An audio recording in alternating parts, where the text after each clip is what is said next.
What if I told you that you're probably paying 10 times more than you need to for your AI features, and the fix takes about 20 minutes to implement? If you're running large language models in production, especially anything with long system prompts or repeated context caching is the single highest leverage optimization you're not using. Today we're going deep on how it works, when it saves you money, and the gotchas that trip people up. Let's get into it. Here's the core problem. Every time you send a request to a model, you pay for input tokens. The trouble is that a huge chunk of those tokens are identical from call to call. Think about a customer support bot with a 4,000 token system prompt full of instructions, brand guidelines, and product documentation. Every single user message reprocesses all 4,000 of those tokens from scratch. The model doesn't remember anything between calls. It's stateless, so you're paying full price to reread the same instructions over and over, thousands of times a day. Context caching changes that economics. When you cache a prefix, say, that big system prompt, the provider stores the model's internal representation of those tokens. On the next request that starts with the same prefix, instead of recomputing everything, the model reads from the cache. You still pay something, but cached input tokens typically cost a fraction of the regular rate. With Anthropic, cache reads run at about 10% of normal input price.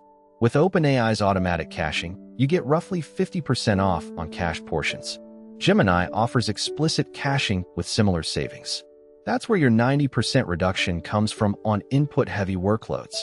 Now, the critical detail that determines whether this works at all. Caching is prefix-based.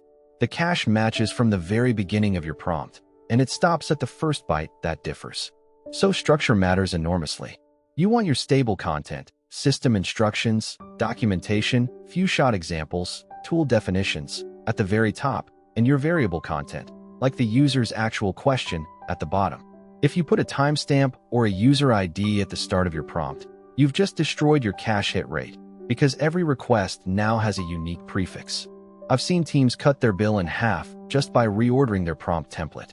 Let's talk about the two flavors. Automatic caching, which OpenAI uses, just works. If your prompts share a prefix of at least 1,000 tokens or so, you get cached reads with no code changes.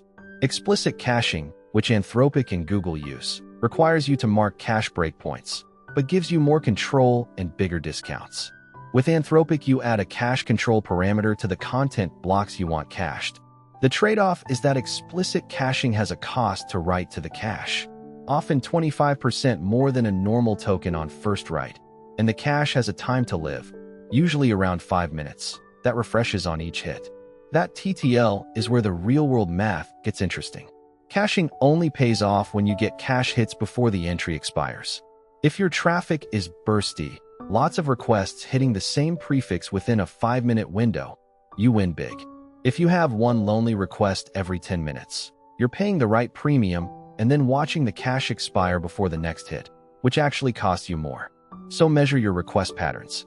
High volume, shared context workloads like RAG pipelines, agent loops, and document-heavy chat are the sweet spot. A few concrete wins to aim for. Cache your tool and function definitions. They're verbose and rarely change. Cache large retrieved documents when multiple questions hit the same source. And in agentic workflows, cache the conversation history so each reasoning step doesn't reprocess the entire trajectory. So the takeaway is simple. Structure your prompts prefix first, cache your stable content, match your caching strategy to your traffic pattern, and then actually monitor your cache hit rate. Do that, and a 90% cut on input costs isn't hype. It's just good engineering. Thanks for watching.